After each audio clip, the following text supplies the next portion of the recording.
سچا خدا اور سچا معبود اللہ ہے. تو پہلے رد کیا بروں کا، یعنی پہلے جھوٹے خداؤں سے دشمنی کی، پھر سچے خدا کی محبت کا اعلان کیا. یہی تو ہے نا.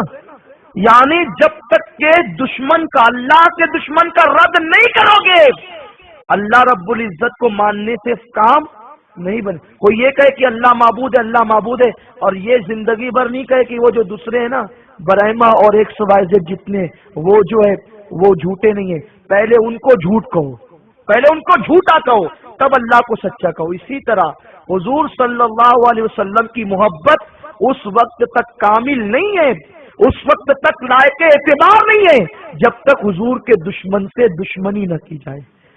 کیونکہ ایک حدیث پاک ہے، وہ تو حدیث پاک سمجھتے ہی ہوں گے. حدیث پاک ہے جس میں ایمان کی تکمیل شرط لگائی گئی. ایمان مکمل کب ہوتا ہے؟ تو حضور نے فرمایا من احب للہ وابغض للہ واطاع للہ ومنع للہ فقد استکمل الایمان. کہ اس وقت تک ایمان مکمل نہیں ہوتا جب تک اللہ کے لیے دوستی نہ کی جائے اور اللہ کے لیے دشمنی نہ کی. دیکھ رہے جہاں دوستی کی بات ہے وہاں دشمنی کی بات بھی ہے. جہاں دوستی کے ساتھ ساتھ اللہ کے لیے دشمنی نہیں کرو گے ایمان مکمل نہیں ہوگا. اب یہ کیسی اللہ سے دوستی ہے کہ دوستی کی بات تو کی جا رہی ہے مگر اللہ کے دشمنوں سے دشمنی نہیں کی.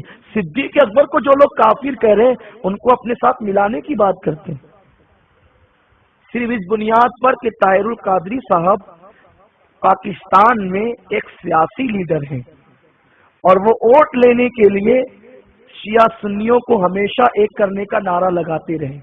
کیونکہ ظاہر سی بات ہے پاکستان میں حکومت کے قیام کے لیے بغیر شیعوں کے تعاون کے کسی کی حکومت بن نہیں سکتی. تو یہ سیاسی لیڈر ہے. آپ ان کی ہسٹری پڑھیں.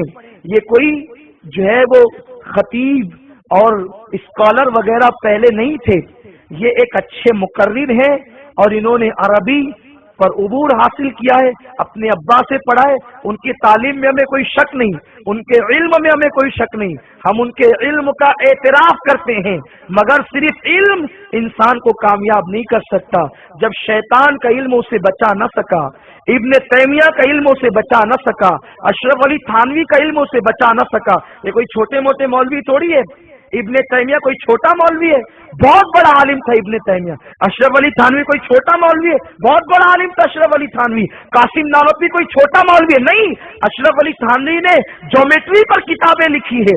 اشرف علی تھانوی نے حضور سید عالم صلی اللہ علیہ وسلم کے نانین پر جو کتاب لکھی ہے، جب وہ سنی تھا عقل چکر میں آ جاتی ہے کہ اس نے کتنی خوبصورت کتاب لکھی ہے، مگر اس کی وہ کتاب کی بنیاد پر اس کا کفر اس کو جہنم سے بچا نہیں سکتا. کیونکہ حضور کی نالین کی تعریف کر کے اگر اسے حضور کی گستاخی کرے تو وہ یقیناً بچ نہیں سکتا. آپ کہتے ہیں وہ قادری ہے وہ جہنم سے بچ جائے گا، غوث پاک کی تعریف کرتا ہے، حضور کی تعریف کرتا ہے. سنو، مولوی قاسم نانوتوی جو دیوبند کے دابانی ہیں وہ سلسلے چشتی اور صابری کے مرید اور خلیفہ ہیں. یہ قادریت اور چشتیت اس وقت تک کام نہیں آئے گی جب تک حضور کی سچی وفاداری نہ ہو، ان کے دشمنوں سے دشمنی نہ ہو. وہ صابری اور چشتی سلسلے کے مرید تھے قاسم نانوتوی، اور جب وہ جاتے تھے کلیر شریف تو 3 کلومیٹر دور پر مولوی قاسم نانوتوی جوتیاں اتار دیتے تھے، ننگے پیر جاتے تھے. غریب نواز کی تعریف سن کر دھوکہ مت کھانا، غوث پاک کی تعریف پر آنسو دیکھ کر دھوکہ مت کھانا. قاسم نانوتوی کی زندگی بتا رہا ہوں. 3 کلومیٹر دور جوتیاں اتار دیتے تھے اور صابر پاک کے مزار پر 3 دن تک کے قاسم نانوتوی اعتکاف کرتے تھے. سلسلے صابریہ کے پیر تھے، وہ سلسلے صابریہ میں مرید کرتے تھے. اب بھی وہ لوگ مرید اور کرتے خلافت دیتے ہیں. تو کسی کا صابری ہونا، چشتی ہونا اور حضور کی شان میں گستاخی کرنا، حضور کے ختم نبوت کا انکار کرنا، اس بنیاد پر کیا وہ جنتی ہو جائے گا؟ اگر قاسم نانوتوی کا قصور یہ ہے کہ اس نے رسول اللہ کی توہین کی ہے تو وہ کس طریقے سے جہنم سے بچ سکتا ہے؟ جب وہ سنی تھا قاسم نانوتوی وہ یہ سب کرتا تھا. جب انگریزوں کے ہاتھوں بکا اور 600 روپے ماہانہ اس کو تنخواہ ملی تو پھر یہ گستاخی کرنے لگا. پہلے سب سنی رہتے ہیں، دھیرے دھیرے بگڑتے ہیں۔ اگر آج طاہر القادری کے گلے میں رسی نہ ڈالی گئی، قادریت کے اس کو کھینچا نہ گیا، تو آگے کا انجام بڑا بھیانک نظر آتا ہے۔ کیونکہ جو ووٹ کے لیے شیعوں کو اپنا بھائی کہہ دے، کس کو بھائی کہے؟ سوچو کتنا ظلم کرتے ہیں لوگ، کہ اگر اللہ نہ کرے جو بات شیعہ جناب عائشہ کے لیے کہہ رہے ہیں، اگر وہ بات طاہر القادری کی ماں کے لیے شیعہ کہیں گے تو کیا طاہر القادری صاحب پھر بھی ان سے اتحاد کریں گے؟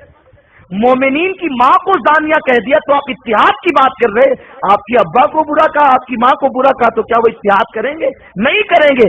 طاہر القادری صاحب کے خلاف صرف اشتہار نکالے گئے، حق پر ہونے کی بنیاد پر علماء نے اشتہار نکالے تو وہ اتنا اچھلے کہ اس کا جواب دینے پر تیار ہو گئے، حتیٰ کہ اتنے بے قابو ہوئے کہ علماء اہل سنت کو جھوٹا اور کیا کیا گالیاں تک بک گئے۔ تو اپنی ذات کو صرف اصلاح کے لیے برا کہا گیا تو تمہیں اتنا غصہ آیا، صدیق اکبر کو کافر کہا گیا تو تمہیں غصہ نہیں آتا؟ تم اتحاد کی بات کرتے ہو، اتحاد کی بات کرتے ہو، گویا اپنی ذات زیادہ پیاری ہے تمہیں صدیق اکبر سے۔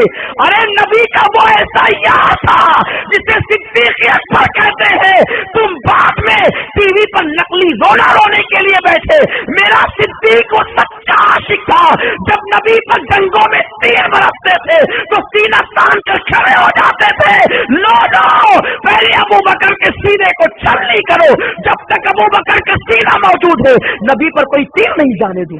وہ صدیق تھے، ان کو لوگ کافر کہہ رہے ہیں، صرف تم سیاست کی بنیاد پر اپنے ملانے کے چکر میں کیسے ملا سکتے ہو؟ جن پر حضرت علی نے لعنت کی تم ان کو ملا رہے ہو۔ آؤ عشق کا معیار بتانے چلا تھا۔